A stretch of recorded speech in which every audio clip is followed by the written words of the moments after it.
Hi hello viewers, welcome to my channel Sama foods. ಇವತ್ತಿನ ವಿಡಿಯೋದಲ್ಲಿ tomato ತಿಳಿ ಸಾರನ್ನ ಹೇಗೆ ಮಾಡೋದು ಅಂತ ನೋಡೋಣ. ತಿಳಿ ಸಾರಿನ ಪುಡಿ ಇಲ್ಲದೆ ಹೋದರೂ ಕೂಡ 5-10 ನಿಮಿಷದಲ್ಲಿ ತಿಳಿ ಸಾರು ರೆಡಿಯಾಗಿ ಹೋಗ್ಬಿಡುತ್ತೆ. ತುಂಬ ರುಚಿಯಾಗಿರುತ್ತೆ, ನೀವು ಕೂಡ ಟ್ರೈ ಮಾಡಿ.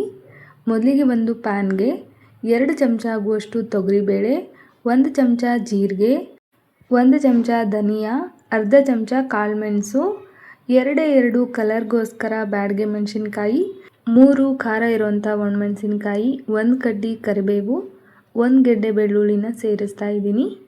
ಬೆಳ್ಳುಳ್ಳಿನ ಈಗ ಬೇಕಾದರೂ ಹಾಕೋಬೋದು, ಒಗ್ಗರಣೆಗೂ ಹಾಕೋಬೋದು, ತೊಂದರೆ ಇಲ್ಲ. ನಂತರ 1 ಚಮಚ ಆಗುವಷ್ಟು ಅಡುಗೆ ಎಣ್ಣೆನ ಸೇರಿಸಿ ಚೆನ್ನಾಗಿ ಇದನ್ನು ಘಮ ಬರೋವರೆಗೂ ಫ್ರೈ ಮಾಡ್ಕೊಳ್ಬೇಕು. ಈ ಅಳತೆನಲ್ಲಿ 3-4 ಜನರಿಗಾಗುವಷ್ಟು ತಿಳಿ ಸಾರನ್ನ ಮಾಡ್ಬೋದು. ಈಗ ಇದೆಲ್ಲನೂ ಹುರಿದು ಒಂದು ಸಣ್ಣ ಮಿಕ್ಸಿ ಜಾರ್ಗೆ ತೆಗೆದು ಇದನ್ನು ಈ ಥರ ಪುಡಿ ಮಾಡ್ಕೊಂಡು ತಗೊಂಡಿದ್ದೀನಿ.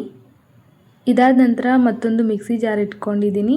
ಇದಕ್ಕೆ 4 ಹುಳಿ ಟೊಮ್ಯಾಟೋನ ಸಣ್ಣದಾಗಿರೋಂಥದ್ದು, ದೊಡ್ಡದಾದರೆ 2 ತಗೊಳ್ಳಿ. ಜೊತೆಗೆ ಒಂದು ಸ್ವಲ್ಪ ಹುಣಸೆ ಹಣ್ಣನ್ನು ಸೇರಿಸ್ತಾ ಇದ್ದೀನಿ. ಆ್ಯಪಲ್ ಟೊಮ್ಯಾಟೊ ತಗೊಂಡ್ರೆ ಹುಣಸೆ ಹಣ್ಣನ್ನು ಸ್ವಲ್ಪ ಜಾಸ್ತಿ ಹಾಕ್ಕೊಳ್ಳಿ. ನಂತರ ಇದಕ್ಕೆ ಒಂದು ಅರ್ಧ ಲೋಟ ಆಗುವಷ್ಟು ನೀರನ್ನು ಸೇರಿಸಿ ಗ್ರೈಂಡ್ ಮಾಡ್ಕೊಂಡು ತಗೊಳ್ತೀನಿ. ಇವಾಗ ನೋಡಿ ಗ್ರೈಂಡ್ ಮಾಡಿದ್ದಾಯಿತು. ತಿಳಿ ಸಾರು ಮಾಡೋದಕ್ಕೆ ಒಂದು ಪಾತ್ರೆನ ಇಟ್ಕೊಂಡು ಅದರಲ್ಲಿ ಒಂದು ಸ್ಟ್ರೈನರ್ ಇಟ್ಕೊಂಡು ಗ್ರೈಂಡ್ ಮಾಡ್ಕೊಂಡಿರೋ ಹುಣಸೆಹಣ್ಣು ಮತ್ತು ಟೊಮ್ಯಾಟೋನ ಫಿಲ್ಟರ್ ಮಾಡ್ಕೊಳ್ತಾ ಇದ್ದೀನಿ. ಇದಕ್ಕೆ ಎಕ್ಸ್ಟ್ರಾ ನೀರು ಬೇಕಾದರೆ ನೀರನ್ನು ಕೂಡ ಸೇರಿಸಿ ಅದರಲ್ಲಿರೋ ಹುಳಿ ಅಂಶನೆಲ್ಲ ತೆಗಿಬೇಕು. ಈ ಥರ ಬೀಜ ಮತ್ತು ಸಿಪ್ಪೆ ಎಲ್ಲ ಬರುತ್ತಲ್ಲ, ಇದನ್ನ ತೆಗೆದುಬಿಡಬೇಕು. ಇದೆಲ್ಲ ಇದ್ದರೆ ತಿಳಿ ಸಾರು ತುಂಬ ಗಟ್ಟಿ ಅಂತ ಅನಿಸುತ್ತೆ. ಜೊತೆಗೆ ಅದೆಲ್ಲ ಬಾಯಿಗೆ ಸಿಕ್ಕರೆ ಚೆನ್ನಾಗಿರೋದಿಲ್ಲ. ಇದಕ್ಕೆ ಇನ್ನೊಂದು ಅರ್ಧ ಲೀಟ್ರ್ ಆಗುವಷ್ಟು ನೀರನ್ನು ಕೂಡ ಸೇರಿಸಿದ್ದೀನಿ. ಜೊತೆಗೆ ಸ್ವಲ್ಪ ಅರಿಶಿಣದ ಪುಡಿ, ರೆಡಿ ಮಾಡಿ ಇಟ್ಕೊಂಡಿರೋ ಮಸಾಲ ಪೌಡರ್ನ ಕೂಡ ಸೇರಿಸ್ತಾ ಇದ್ದೀನಿ. ಇದಾದ ನಂತರ ರುಚಿಗೆ ತಕ್ಕಷ್ಟು ಕಲ್ಲುಪ್ಪು, ಇಷ್ಟೇ ಸಾಕು. ಇದಕ್ಕೆ ಮತ್ಯಾವುದೇ ರೀತಿಯ ಮಸಾಲೆ ಪುಡಿನ ಸೇರಿಸೋದೇನು ಬೇಡ. ಒಣಮೆಣ್ಸಿನ್ಕಾಯಿ ಬೇಡ ಅಂದರೆ ಖಾರದ ಪುಡಿ ಕೂಡ ಹಾಕಿ ಮಾಡ್ಕೊಳ್ಬೋದು. ಈಗ ನೋಡಿ ಇದು ಚೆನ್ನಾಗಿ ಕುದೀತಾ ಇದೆ. 2-3 ನಿಮಿಷ ಕುದಿಸ್ಕೊಂಡ್ರೆ ಸಾಕಾಗುತ್ತೆ.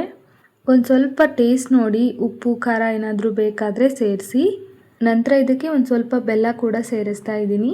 ಹುಳಿ ಟೊಮ್ಯಾಟೊ ಮತ್ತು ಹುಣಸೆಹಣ್ಣು ಎರಡೂ ಹಾಕಿರೋದ್ರಿಂದ ಸ್ವಲ್ಪ ಬೆಲ್ಲ ಹಾಕಲೇಬೇಕು. ತಿಳಿ ಸಾರು ಹೀಗೆ ಕುದೀತಾ ಇರಲಿ. ಇದಕ್ಕೆ ಒಗ್ಗರಣೆ ಮಾಡ್ಕೊಳ್ಳೋಣ. ಒಂದು ಒಗ್ಗರಣೆ ಬಟ್ಲಿಗೆ 1 ಚಮಚ ಎಣ್ಣೆ ಬಿಸಿಯಾದ ನಂತರ ಅರ್ಧ ಚಮಚ ಸಾಸಿವೆನ ಸೇರಿಸ್ತಾ ಇದ್ದೀನಿ. ಇದಕ್ಕೆ ಜೀರಿಗೆ ಏನೂ ಹಾಕ್ತಾ ಇಲ್ಲ.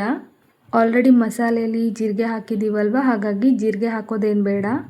ಒಣಮೆಣ್ಸಿನ್ಕಾಯಿ ಮತ್ತು 1 ಕಡ್ಡಿ ಕರಿಬೇವು, ಬೇಕು ಅಂದರೆ ಸ್ವಲ್ಪ ಹಿಂಗನ್ನು ಕೂಡ ಹಾಕ್ಕೊಂಡು ಒಗ್ಗರಣೆ ಮಾಡಿಕೊಂಡು ಕುದೀತಾ ಇರೋ ತಿಳಿ ಸಾರಿಗೆ ಸೇರಿಸಿದ್ರೆ ಮುಗ್ದೇ ಹೋಯಿತು. ಕೊನೆಯಲ್ಲಿ ಧಾರಾಳವಾಗಿ ಕೊತ್ತಂಬರಿ ಸೊಪ್ಪನ್ನು ಕೂಡ ಸೇರಿಸಿ ಚೆನ್ನಾಗಿ ಮಿಕ್ಸ್ ಮಾಡಿ ಗ್ಯಾಸ್ನ ಆಫ್ ಮಾಡಿದ್ರೆ ತುಂಬಾ ರುಚಿಯಾಗಿರೋ ಟೊಮ್ಯಾಟೊ ತಿಳಿ ಸಾರು ರೆಡಿ ಆಗುತ್ತೆ. ಒಂದೊಂದು ಸಲ ದಿಢೀರಾಗಿ ಏನು ಸಾಂಬಾರು ಮಾಡಬೇಕು ಅಂತ ಗೊತ್ತೇ ಆಗೋದಿಲ್ಲ.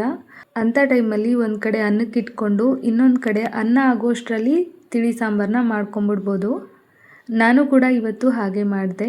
ಬಿಸಿ ಅನ್ನಕ್ಕೆ ಈ ಥರ ತಿಳಿ ಸಾರು, ಒಂದು ಹಪ್ಪಳ ಇದ್ರಂತೂ ಸೂಪರ್ ಆಗಿರುತ್ತೆ.